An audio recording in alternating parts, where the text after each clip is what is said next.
চুঁচুড়া station রোডে ডোবা ভরাট ঘিরে বিতর্ক, পঞ্চায়েত প্রধানের মন্তব্যে চাঞ্চল্য। হুগলির চুঁচুড়া স্টেশন রোড সংলগ্ন এলাকায় একটি বহুদিনের ডোবা ভরাটকে কেন্দ্র করে তীব্র উত্তেজনা তৈরি হয়েছে।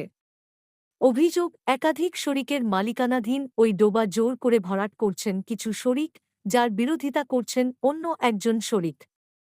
তিনি জানান, কাগজপত্র সম্পূর্ণ না থাকায় তিনি নিজে কিছু করেননি, কিন্তু বেড়াতে গিয়ে ফিরে এসে দেখেন ডোবা ভরাটের কাজ জোরকদমে চলছে।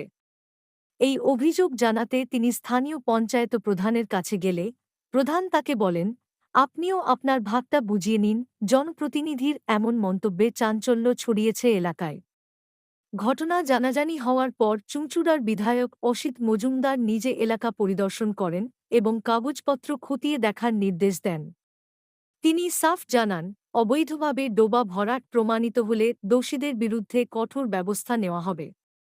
পঞ্চায়েত প্রধানের মন্তব্য প্রসঙ্গে বলেন, তা খতিয়ে দেখে প্রয়োজনে প্রশাসনিক পদক্ষেপ নেওয়া হবে।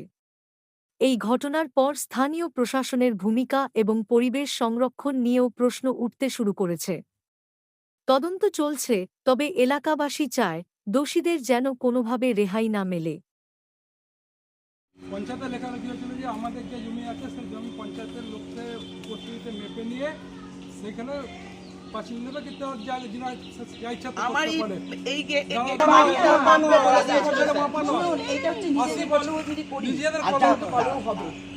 ভালো লোক বাউন্ডারি দেয়া না, অভিযোগ নেই কি ডোবা বোঝানো আইনত অপরাধ। এবার যে দাদুর নামে এগুলো কাদের? এগুলো আমাদের শরিকের। হ্যাঁ, এগুলো আমাদের শরিকের, আমাদের 3টে ভাগের। আমি এখানে আলাদা বাড়ি কিনেছি। পুকুরটা কি রাস্তাটা কমন প্যাসেজ? এই রাস্তাটা কমন প্যাসেজ। এখান থেকে আমাকে বঙ্গটা রাস্তা দিয়েছে। হ্যাঁ, এখান থেকে আমার যে জমির মালিক সে আমাকে রাস্তা দিয়েছে। কি দেবে সেই পর্যন্ত আমাদের কমন প্যাসেজ করে বোঝা মুশকিল, কারণ একদম তো ন্যারো প্যাসেজ ঢোকার, হ্যাঁ, একদম ছোট গলি এবং দুটো দোতলা বাড়ির পেছনে এ দেখা সম্ভব না সাধারণ মানুষের বা পঞ্চায়েতের কমপ্লেন না হলে। গতকাল আমরা কমপ্লেন পেয়েছি, আজকে আমার উপপ্রধান সঙ্গে আছে এই অঞ্চলের দেবাশিস চক্রবর্তী। আমরা দেখে গেলাম, আমরা কাগজ চাইছি। এটা যদি ডোবা হয় আমি কমপ্লেন ভিডিওতে জানাবো এবং বিএলআরওকেও জানাবো, আজকেই কমপ্লেন জানাবো। কোনো জলাশয়, কোনো বন গাছ কাটা, এগুলো আমাদের সরকার বরদাস্ত করে না, আমরাও বরদাস্ত করছি না। আমরা কমপ্লেন যখন পেয়েছি, এই কমপ্লেন যেখানে যোগ্য জায়গা জানাবার ভূমি এবং ভূমির রাজস্ব দপ্তর, সেখানে আমরা জানাবো। তো দেখা যাচ্ছে এটা একদিনে তো এই জিনিসটা হয়নি, দেখা যাচ্ছে দীর্ঘদিন পরে। দেখুন, আমি দেখতে পাচ্ছি সামনের দুটো বাড়িতে সিসিটিভির পোস্ট আছে।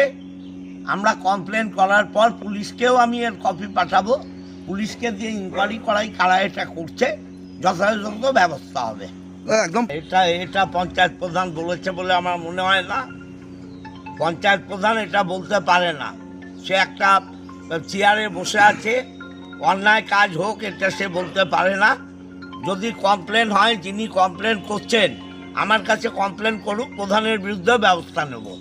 এটা আমি বলতে পারবো না, তার সঙ্গে আমাকে কথা বলতে হবে। আর আমি এই বিষয়টা একদম জানতাম না। কালকে রাত্রে আমাকে একজন বলেছে, যে কমপ্লেন করেছে সে আমাকে কালকে জানিয়েছে, কালকে এমএলএর কাছে এটা কমপ্লেন হয়েছে, দাদা 8:30টার সময় আসছে। তো সেই অনুযায়ী এখানে এসেছি, তো এসে দেখলাম যে হ্যাঁ, এটা একদিনে হয়নি, এটা কিন্তু দীর্ঘদিন ধরে এটা একটা বোঝাবার প্রচেষ্টা চলছে। কাগজ ইয়েতে মোবাইলে যেটা দেখলাম সেটা ডোবা রেকর্ডেড আছে, তার প্রিন্ট আউট নিই, আমরা খোঁজখবর নিয়েছি। দাদা তো বলেছেন যে যা প্রয়োজনীয় ব্যবস্থা গ্রহণ করার সেগুলো করবেন, আমরা দাদাকে টোটাল সাপোর্টটা দেবো। দাদা, বিধায়কের সামনেই কিন্তু মানুষ বলছে যে আপনাদেরই শাসক দলের যিনি প্রধান, তিনি এরকম একটা বিষয়ে উল্লেখ করেছেন, এটা কি হতে পারে? দেখুন, আমার মনে হয় না এটা ঠিক বলেছে কিনা, কারণ আমাকে আজকে তার সঙ্গে কথা বলতে হবে। সে যে চেয়ারে বসে আছে সেই ধরনের কথা বলতে পারে না। যদি অভিযোগ সত্যি হয় তাহলে কি করবে? দাদা তো বিষয়টা ওখানে আমাদের একটা সরকারি জমি আছে আমার দাদুর নামে, বিদ্যুৎনাথ বন্দ্যোপাধ্যায় নামে। আমরা তো তিনটে শরীর বাবারা বাবারা তিনটে ভাগ, সেই তিনটে ভাগের জমি যেহেতু কোনো কাগজপত্র নেই সেহেতু আমরা যেরকম ডোবা পড়ে আছে ওইরকমই পড়ে আছে। কিন্তু আমরা এখানে ছিলাম না, দুদিন ধরে বাইরে গেছিলাম, এসে দেখলাম কিছু আগাছা ওখানে ছিল, ওইটা পরিষ্কার করার জন্য পুরোটাই উনি ভরাট করার চেষ্টা করেছেন এবং উনি বলছেন ওই জমিটা ওনার। তারপরে আমি কমপ্লেন করেছি পঞ্চায়েতকে, প্রধানকে, উপপ্রধান বলেছে সরকারিভাবে যেটা অ্যাকশন নেওয়ার আগে তুমি নাও। পঞ্চায়েত প্রধান এসেছিলেন, এসে বলে তুমিও ভরাট করে নাও, কারণ পঞ্চায়েত প্রধানের সাথে একটু সম্পর্কটা ভালো আমি জানি। না, একজন পঞ্চায়েত প্রধান কি এরকমভাবে বলতে পারেন যে ওনার বিয়েটা ঠিক করেছে উনি। পঞ্চায়েত প্রধান কি এরকমভাবে বলতে পারেন কি? ভরাট করে নাও, আমার কোনো অসুবিধা নেই, তুমি যদি ভরাট করে দিতে পারো কোনো ভরাট করে নাও, কোনো অসুবিধা নেই।